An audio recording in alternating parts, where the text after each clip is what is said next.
Atenção, senhores pais. Terminou o horário livre. Rede Globo apresenta Drácula.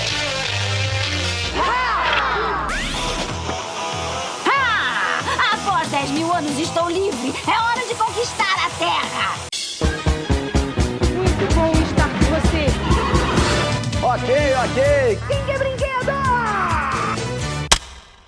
Olá, saudosistas, saudações! Bem-vindo à LTV, eu sou o Léo Cordeiro. E bem-vindo a 2025 também. A partir de agora você vai ver mensalmente o que aconteceu nos anos de 1980, 1985, 1990 e 1995. Ou seja, lançamentos, estreias e fatos que aconteceram há 45 anos, 40 anos, 35 anos e 30 anos na história da TV, cinema, música e geopolítica.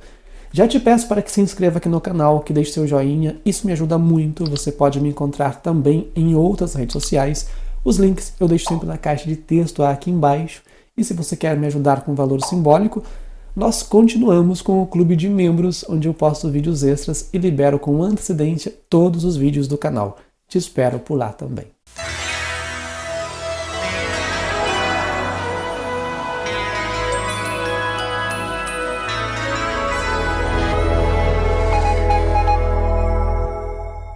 No dia 6 de janeiro de 1980, estreou na TV Globo o Globo Rural, um telejornal rural das manhãs de domingo, que se tornou um clássico da nossa TV, com a apresentação de Carlos Nascimento. Bom dia. Para a agricultura brasileira, os anos 70 foram os anos da soja. Um produto praticamente desconhecido até 1950. O objetivo era apresentar notícias que interessavam ao agricultor, como informações do agronegócio, eventos sobre agropecuária, receitas e dicas de tratamento de espécies animais e vegetais também, entre outras coisas mais, tudo relacionado ao campo. Como não apostavam muito no sucesso do Globo Rural, o programa era chamado Mandioca News nos bastidores da emissora. Não tinha nenhum estúdio adequado para as gravações, e a equipe gravava na madrugada de sexta-feira para sábado, quando vagava um espaço na emissora de São Paulo. No entanto, em agosto do mesmo ano, a duração de 30 minutos já foi duplicada para 60 minutos. E com o sucesso jornalístico, foi criada em 1985 a revista Globo Rural. No dia 9 de outubro de 2000, o programa passou a ser apresentado diariamente às 6h30 da manhã e se manteve no ar de segunda a sexta-feira até 2014, quando voltou a ser exibido semanalmente. Dentre os vários apresentadores que passaram pela bancada do Globo Rural, até William Bonner já fez parte. Ele apresentou por alguns meses, em 1988, quando apresentava o SPTV. No mesmo ano, ele mudou para o Jornal Hoje. No dia 21 de janeiro de 1980, estreou a novela Olhai os Livros do Campo na TV Globo, no horário das 18 horas. Foi escrita por Geraldo Vietri e Wilson Rocha, baseada no romance de mesmo título de Érico Veríssimo. A direção foi de Erval Rossano e contou com as atuações de Nívia Maria, Cláudio Marzo, Thaís de Andrade, Jardel Filho, Neuza Amaral, Sérgio Brito, Jonas Bloch e Sônia Regina nos papéis principais. Embora a história seja ambientada no Rio Grande do Sul, as cenas externas da novela foram rodadas no Rio de Janeiro, utilizando as cidades de Petrópolis e Niterói, e os bairros cariocas de Santa Teresa e Alto da Boa Vista como cenário. Outras gravações foram realizadas em Guaratiba, bairro da Zona Oeste carioca, onde foi erguida uma cidade cenográfica especialmente montada para a trama que retratava a fictícia cidade de Nova Itália. Foi o único trabalho de Geraldo Vietri na TV Globo.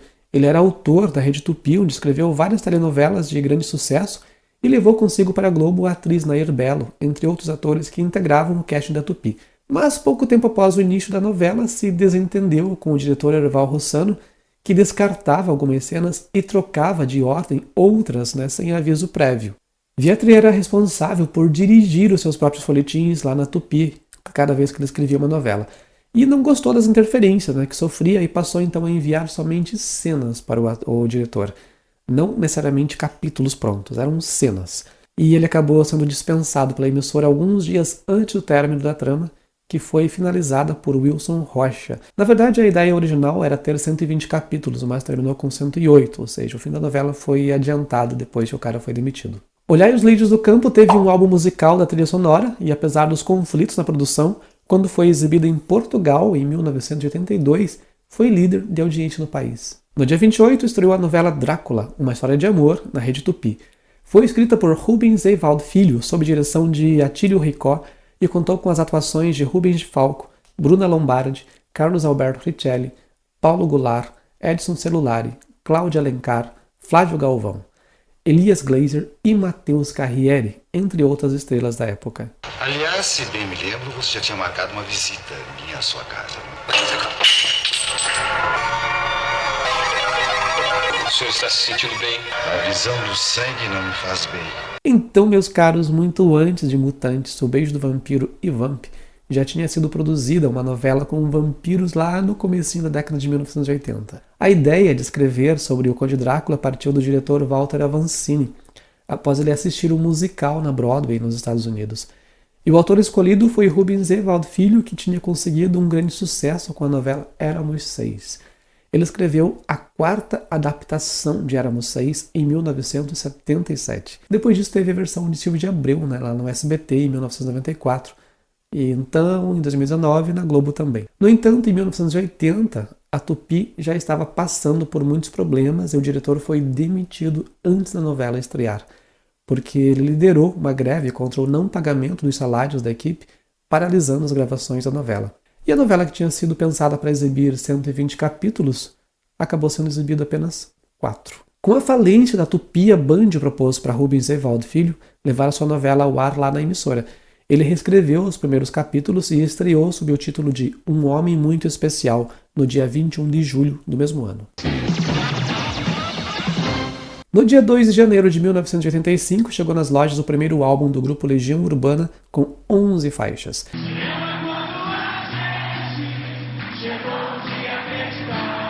3 fizeram muito sucesso. Será, Geração Coca-Cola e Por Enquanto. No dia 11 começou a primeira edição do Rock in Rio, que durou até o dia 20 do mesmo mês.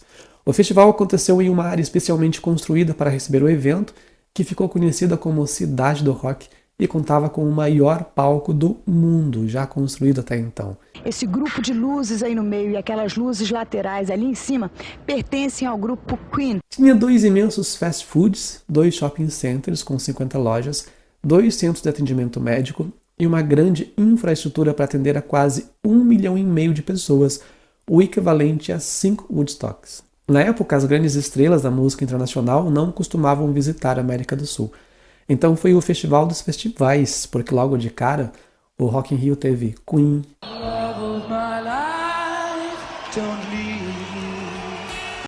Iron Maiden, Scorpions,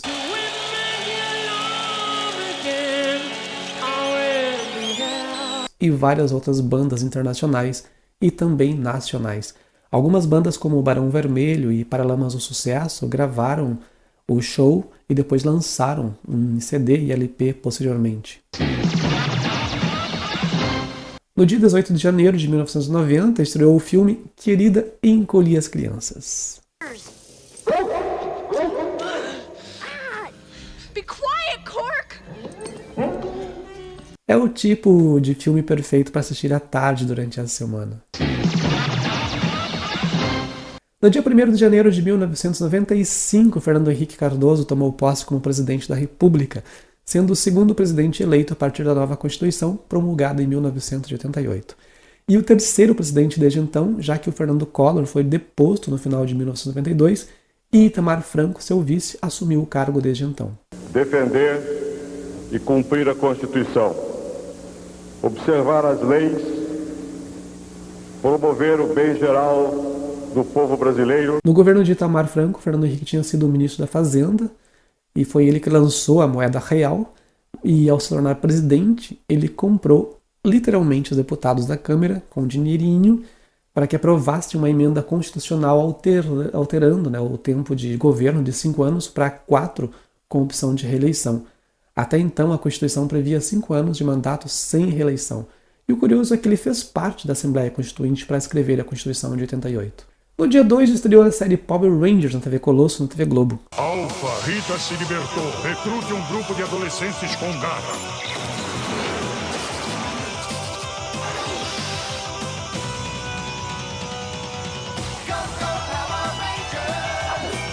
A estreia da série no Brasil já tinha acontecido uns meses antes, em 17 de outubro de 1994, na TV por assinatura Fox.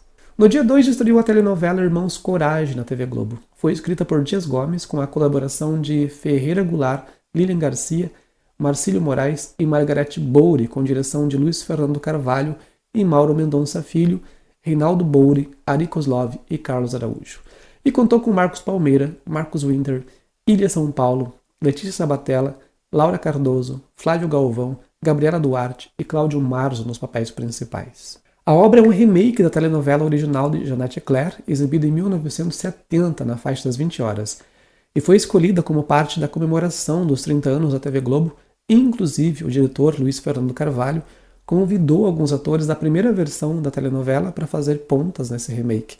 Eles contracenaram com os personagens que tinham interpretado lá na década de 70. E uma curiosidade, a versão original dessa novela foi escrita para o público masculino, porque na época os homens não assumiam que acompanhavam a novela, porque era um produto caracteristicamente feminino. Então pensaram em uma trama com 3 protagonistas homens para que os homens da época se sentissem mais à vontade de admitir que seguiam a trama.